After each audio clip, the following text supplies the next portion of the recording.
Hey guys, welcome to Why Not Travel. And once again, as always, this is Robert.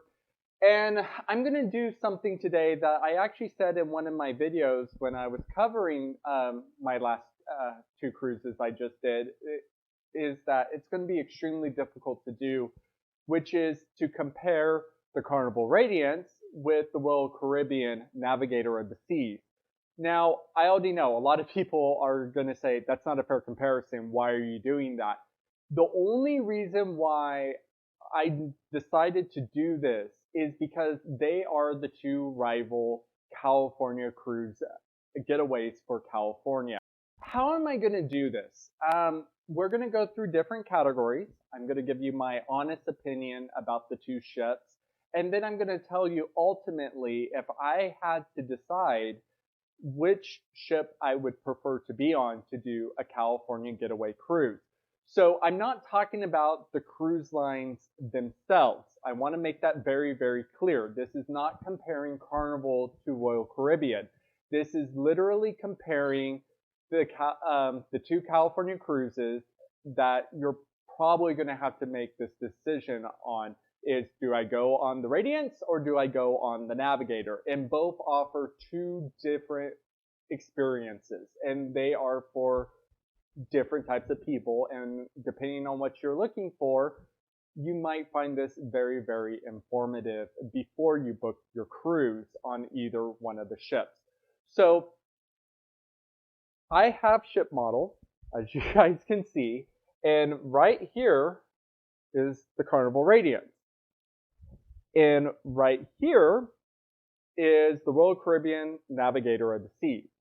So let's compare these two ships and go over what's similar, what's different, and what is better. And hopefully this helps you decide which cruise you want to take. So we're going to start our first category off something that a lot of people don't consider, which is embarkation and debarkation from the ship. I say your experience starts when you show up at the pier to get on board the cruise ship. Now, this is where I also split my decision too, and I have honestly thought about this. For embarkation, I give it to the Navigator of the Seas and the Royal Caribbean group. They're more organized. They actually don't have you show up until they have the ship ready for passengers to get on board. So what this means is, yes, you still have to wait through the lines, get through security, the health check, checking your boarding passes, checking in your luggage. You all have to still go through all the normal process. But the nice thing is once you're done with all that, you immediately board the cruise ship. And that is really, really nice. Now, unfortunately for the Carnival and how they do things over at their port is they let you check in earlier and you could get through that process, same process as you will have to do on the Navigator. However, it's earlier to the point that they are not even allowing people to get on the ship yet. So you show up early and then you find yourself sitting there for 30, 45 minutes even, and sometimes longer, waiting to just get on the ship. And because of that, I really hand it to the Navigator of the Seas, because just how they do their check-in process, it is a lot easier, a lot simpler, and you get on the ship in a very fast, timely manner, unlike the Carnival Radiance. Now, when we're talking about disembarkation, on the other hand, it's actually the Carnival Radiance. And this is interesting, and because it comes down to technology at the port and at the pier. Carnival and the Long Beach Pier have upgraded to facial recognition. So actually when you're getting off the ship, it's a very, very fast process. You literally just walk up to a camera that scans your face and says, "Welcome back," and you're done. And you just walk out and continue on your day. At San Pedro, where the Navigator docks, they don't have facial recognition. So what ends up happening there is you wait in a long line. And I was fairly early to get off the ship, and there was still a very long line.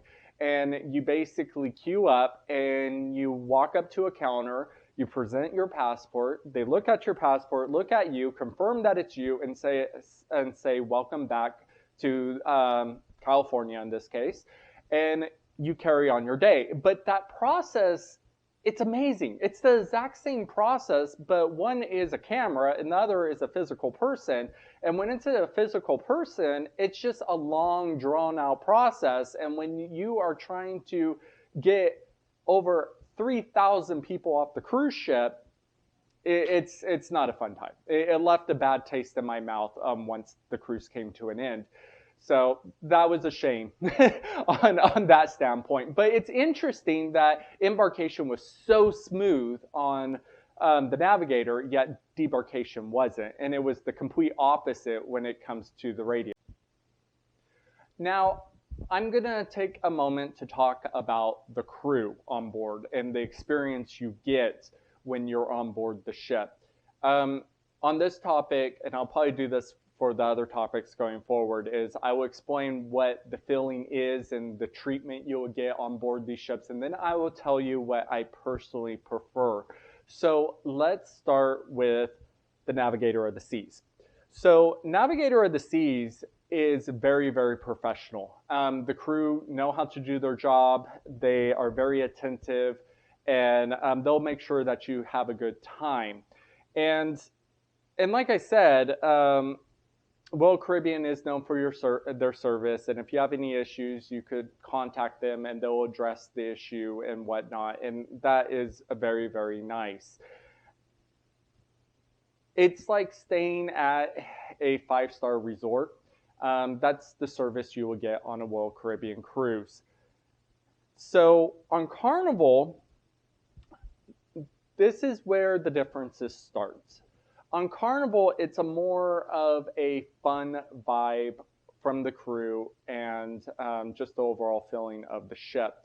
The crew will go out of their way to make sure you're having a fun, fantastic time no matter what the situation is. And they will also make sure they know your name. For instance, I had anytime dining, and we'll go into dining in just a little bit. But the point I want to make, and this always stood out to me about a Carnival cruise, is the crew, even though it's anytime dining and you have a different waiter and a different table every single night, they will know your name before they even walk up to the table. I don't understand or fully know how they do it, but they will make sure they know your name before they approach your table, and they will address you by name. And it's more of a personal fun experience from the crew members on board a Carnival ship. They do their job. They do their jobs fantastic. They will bend over backwards for you. But it's just a more personal touch, in my opinion, at least when it comes to the Navigator of the Seas and the Radiance. So the question is, what style of crew do I like? I will have to say, and I kind of hinted at this when I was talking, is I prefer the crew on the Carnival Radiance. And the reason why is because of that personal touch. And no matter where you are in the ship, it just has a vibe of, let's have fun. Let's get this party started, etc. And it's not necessarily saying it's a booze cruise. There is a lot of drinking on a Carnival ship, but just the crew in general. Like, for instance, the cruise director is everywhere. I have no idea how they could be everywhere all at once. They're almost at every single event that happens on board the ship, and they're just very personalized, and you could really get to know the cruise director, and that is what Carnival is known for. Where on the Navigator of the Seas, on the other hand, is yes, it's a fantastic service, fantastic crew and everything, but it's kind of like they do their job and that's it. And which isn't necessarily a bad thing. It's just the personal touch just really isn't there, or at least from what I experienced. Now, this is going to be a fun one. Let's talk about ship design, shall we? This is where I will admit I don't think it's a fair comparison, because as I already stated, Radiance is a much smaller ship. And the Navigator of the Seas is a much bigger ship. And also, Royal Caribbean is known to have that wow factor when you step on board their ships. That's what they're known for. And that's why a lot of people go on a Royal Caribbean cruise, is they want that feeling of, is this really a ship? Because it feels like a city. So with that said, the Navigator of the Seas is a floating city. It has the Royal Promenade, which is basically a mall that runs down the center of the ship. It has restaurants, stores, etc. And then you have the upper decks. And as I also mentioned in the other videos of the Navigator, is the ship is really built as neighborhoods, just in different zones throughout the ship. So the ship itself actually feels a lot bigger than it actually is. Now, the Carnival Radiance, on the other hand, is a more of a traditional style cruise ship. Basically, you have one main deck where the casino is, and basically all the bars and lounges, which just so happens to be deck 5. And then you go up to the pool deck. It has that pool. It does have a ropes course, etc. But the ship's layout itself, if you're talking from a ship design perspective, is a very traditional designed ship. Now, there's one thing that I really don't like about the Radiance. That's the location of the Comedy Central or the Comedy Club on board the ship. They actually relocated it from the aft of the ship to the middle of the ship, in between the two dining rooms in her refit when they converted her into the Radiance from the Victory. It's an odd layout. A lot of people get confused on how to get to the Comedy Club, so I really don't like that. So with all that said, yeah, the Navigator of the Seas is a much better laid out ship. She is bigger though, I will admit, and it does take a while to get around the ship, but overall she has that wow factor, and I think overall people will say the Navigator is a much nicer ship than the Carnival Radiance. And like I said, it's a very unfair comparison, and the only reason why I'm doing it is because they are the main competitors for California cruises down to Mexico. Okay, so we're going to go into our next category, which is ship activities. And this is going to be a very, very unfair comparison, but we have to do it. So let's dive into it. So let's start with the Navigator of the Seas. And like I said, she is a floating city. We'll start with the aft and work our way forward. So in the very back of the ship, you will find the flow rider, which you could do boogie boarding or surfing.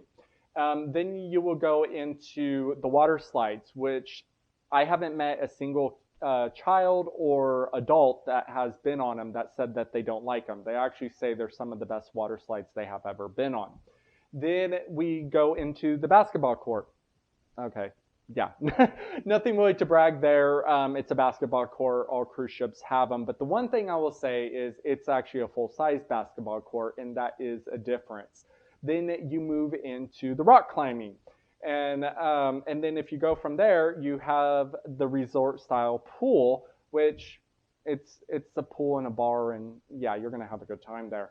And then if you go more forward, you run into the adult section of the ship, which is 16 years and older, for a more quiet and relaxed time if you want to get away from all the little kiddos. And then if you go all the way forward, you end up at the mini golf.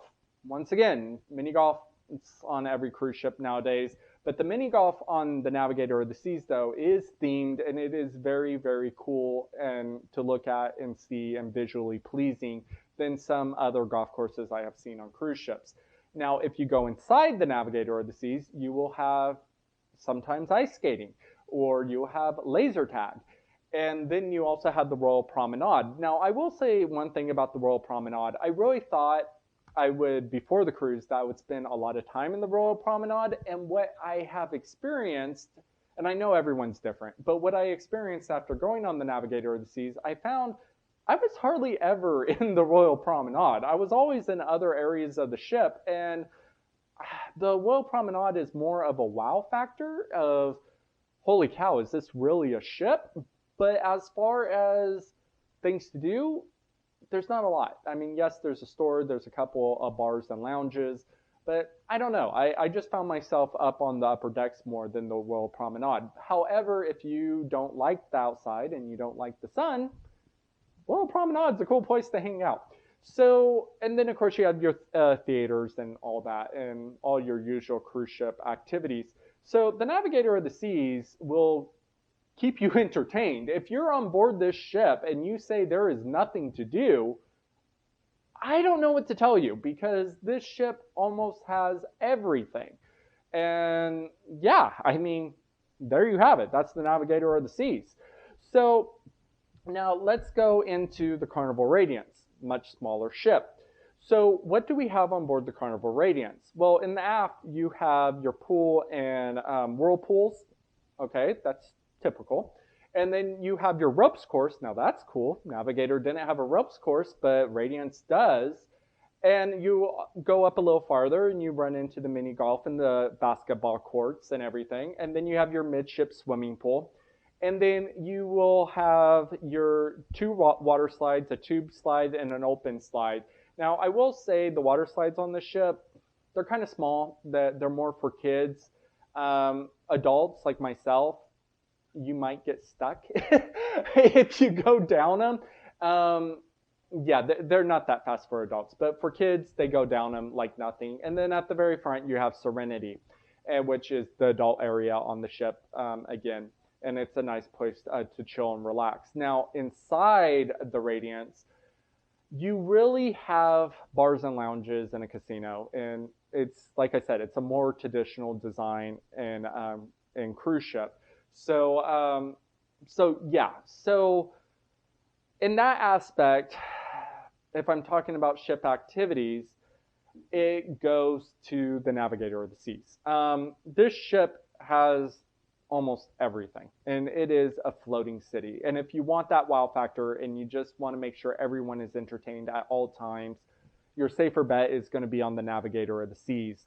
Like I said, though, where the Navigator of the Seas kind of fails in a way is with the crew involvement. Carnival is more of a social activity and having parties and doing deck games and trivia and all that and getting everyone involved. So if you're really into a social environment, you're going to like Carnival.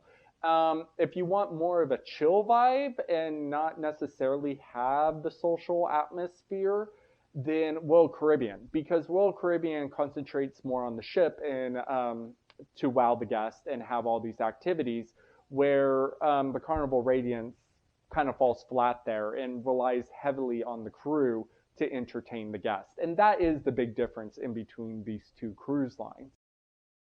So let's go into food. I'm just going to combine it all, from specialty dining to all the included food. Which ship has the better food and best options? So we'll start with the Carnival Radiance this time. Carnival Radiance, you get what you pay for. But at the same time, with that said, and I know that sounds really bad, but the fact of it is there is a lot more food options available that are included for lunch and breakfast. For example, all the specialty dining on board is actually included, except for their sushi. But all the rest of the specialty dining is actually included for lunch, which is really nice. And you could have that elevated experience for lunch and not pay more for it. So in that aspect, it is really, really good. And I will also say, the more times I have sailed on the Radiance, and I was on her inaugural, and I have been on that ship 5 times now, the food is actually getting better on every single cruise.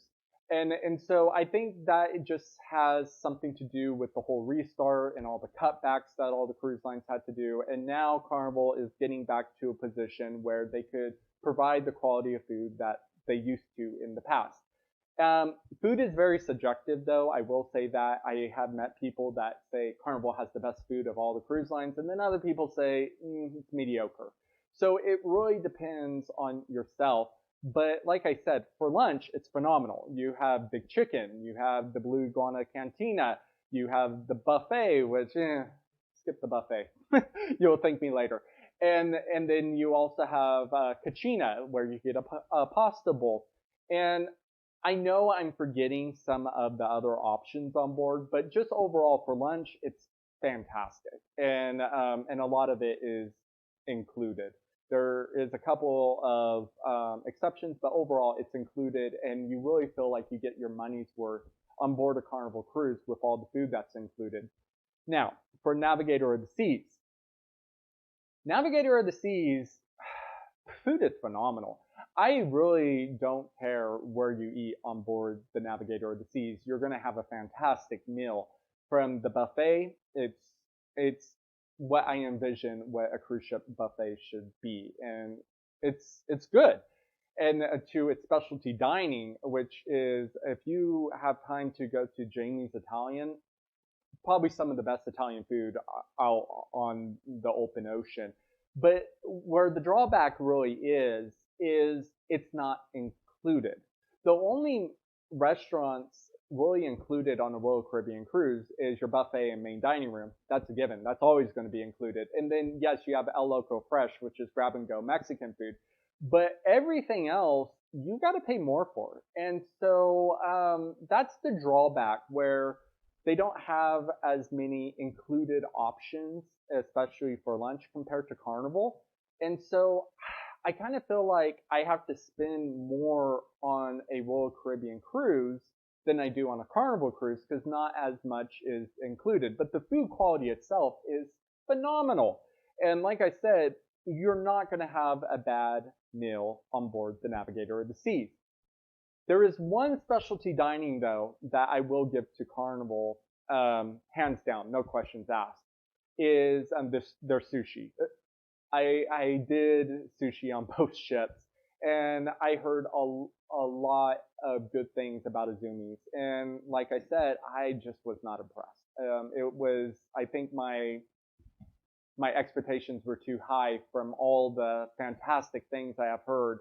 And I just kept on comparing it to bonsai sushi on Carnival, thinking, I wish I was having bonsai instead of Azumi's. And which is a shame, because overall the food on the Navigator is phenomenal, except for that one experience. I will go for bonsai sushi on the Radiance any day if I had the choice in between Azumi's or bonsai. So overall, which ship do I think has the better food? And if I'm basing it off of food quality and food quality alone, no surprise, it's the Navigator of the Seas. Like I said, you're really not going to have a bad meal on board the Navigator of the Seas. However, if I'm comparing it food options and value for money, I'm going to actually go with the Radiance. Because like I said, there's just more included. Yes, it's not all included for dinner, but just having that many options for lunch is amazing. And I really think Royal Caribbean needs to consider that going forward as well. Now, I'm going to bring up a topic, if you will, that you will experience in the dining rooms, especially if you do anytime dining on both ships. And I'm not going to do it talk about both. I'm just going to give my honest opinion about this, because I know this will affect a lot of people, because the trend right now is to do anytime dining. It's more flexible and easier to do. And with that said, for anytime dining, it's the Carnival Radiance. There is no doubt in my mind that Carnival does it better than Royal Caribbean. And I thought about this, and I think I figured out what the issue is. And Royal Caribbean really needs to work on this. And what it is for Carnival, there's two dining rooms. There's a midship dining room and an aft dining room. And how they do it is the midship dining room is for assigned seating dinner. And basically, you have a dinner at a set time, same table, same waiters, etc. And you just go to that table when it's your time to have dinner. Where anytime dining is in the aft dining room. So they basically have a dining room with no assigned tables whatsoever, and the maitre d' and the waiters can move people around as need be when they want to have dinner. And so what you do is you go into the Carnival app and you say, I'm ready for dinner. And I have never had to wait more than 5 minutes, no matter how big my party size is. And I get an alert saying your table is ready, proceed to the dining room. And you show up, the app has your table number, you show them your table number, you sit down at that table, and you're in and out of that dining room in about 45 minutes to an hour. And it is very, very nice and very, very convenient. And like I said, I think they could do this because they don't do reservations or anything like that. It's literally go to the app when you want dinner. Now, on the Navigator of the Seas, they only have one dining room. And so they're trying to accommodate the people with assigned seating dining and the people with anytime dining in one dining room. Now, with that said, the dining room on the Navigator of the Seas is a lot bigger.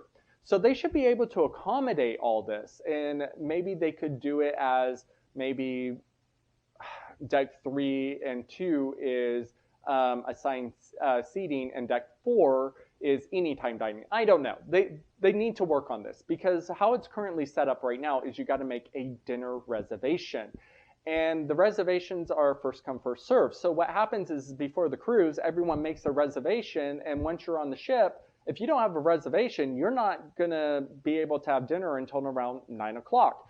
And the problem is not everyone shows up for their reservation, because they end up having specialty dining, or they're doing something else. And because it's supposed to be anytime dining, but it really isn't if you have to make a reservation. And so if you show up to the dining room and say, hey, I don't have a reservation, can I just have dinner?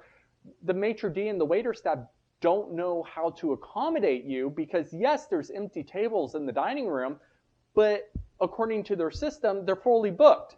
And they don't want to sit people into the dining room if these people are going to show up. And that's the issue. They don't know if they're going to show up or not. So you end up waiting about 30 minutes or so before they say, yes, we could accommodate you. And you finally get your table, and you're looking around the dining room and realizing it's half empty. And you're just wondering, why did it take so long for me to be seated? And then dinner will take around an hour and a half to 2 hours. So with all that said, I digress. Overall, I will never do anytime dining on a Royal Caribbean cruise ship ever again. It was just too big of a hassle, and it was a really disappointment during my cruise. It was probably the biggest issue I had with the Navigator of Seas, was trying to figure out the dinner reservations. And it also didn't help that I was in a group of 10 people on that cruise. So it was just a giant hassle. I'll never do it again. If I sell on board Royal Caribbean and they haven't changed how they do things, I will do a set dining time, just because it's just not worth it. They really need to work on that system going forward. So yeah, it's a shame. I mean, it really is. But if you're really wanting that flexible dining and that freedom of not having to worry about that, Carnival Radiance, hands down, Carnival Radiance. Now, I'm going to actually finally answer the question that I get asked a lot, which is, if you had a choice and money wasn't an option, which ship would you cruise on? The Carnival Radiance or the Navigator of the Seas? And actually, my conclusion might shock a lot of people, and it definitely shocked me, because I didn't think I would come to this conclusion. And it was kind of nice to sail on both ships right after each other, so I could really focus on the differences and figure out what I liked and what I didn't like. And my ultimate conclusion is I preferred the Carnival Radiance. And the reason why I say this is because of the crew. The fact that the crew go out of their way to know your name and give you that personal experience and literally make sure you're having fun at all times, that's what won me over. I mean, they call them the fun ships for a reason. Yes, the ship doesn't have all the activities that the Navigator of the Seas has, but just that social atmosphere is what won me over. I mean, everyone on a Carnival cruise is there to have fun. And when you're just walking around the ship, you will see people dancing just because they want to dance. And you really don't see that on a Royal Caribbean ship, especially on the Navigator of the Seas. And so that is actually what wins me over. And it's not the food or anything else. It's literally the crew and just the vibe of the ship overall. Now, if you want more of a chill vibe during the day and then more of a party ship in the evening, then yeah, the Navigator of the Seas is a good choice. That is exactly what this ship is. During the day, it's a calm, cool, chill vibe. And like I said, the crews still do a phenomenal job. They just don't do that personal touch. And at night, the ship comes alive and is a lot of fun. It's just, like I said, overall, I just feel more home on the Radiance over the Navigator of the Seas, which honestly, I didn't think I was going to say that. I always dreamed about going on the Navigator of the Seas when I was a kid, and it did live up to all my expectations. It's just it's just not the same. And if I could take the crew from the Carnival ship and throw them on the Navigator of the Seas, it would be the perfect cruise, in my opinion. But unfortunately, that's not the case. So, with all that said, hopefully this helped you decide what cruise to book if you're sailing out of California. Like I said, these two ships are direct competitors. They're fighting over the same market. They both want your money. And neither ship is really a bad choice. Just make sure you know what you're getting yourself into because both ships are completely different experiences. And I have met people that absolutely cannot stand Carnival. And I have met people that don't like Royal Caribbean. So if you are a first time cruiser, yeah, do your research. But the bottom line of it is if you want the wow factor and a lot of activities on a ship, Royal Caribbean. If you want more of a social activity and just a fun party vibe, then you're going to find it on Carnival. So anyways, I hope this answered some of your questions and dilemmas about which cruise to book and answered your questions of what is my personal opinion about these two ships. Now, don't get me wrong, I will be sailing on these two ships again in the future, especially Navigator of the Seas because she is huge and I feel like I barely scratched the surface when it comes to the Navigator of the Seas. So I definitely need to sail on her again. But yeah, so if you like this video, like and subscribe and follow me for more. I'll take you on more journeys on cruise ships, not just cruise ships, but we are going on a road trip pretty soon. So that should be exciting. And once again, as always, I leave you with this. Why not travel? Bye, guys.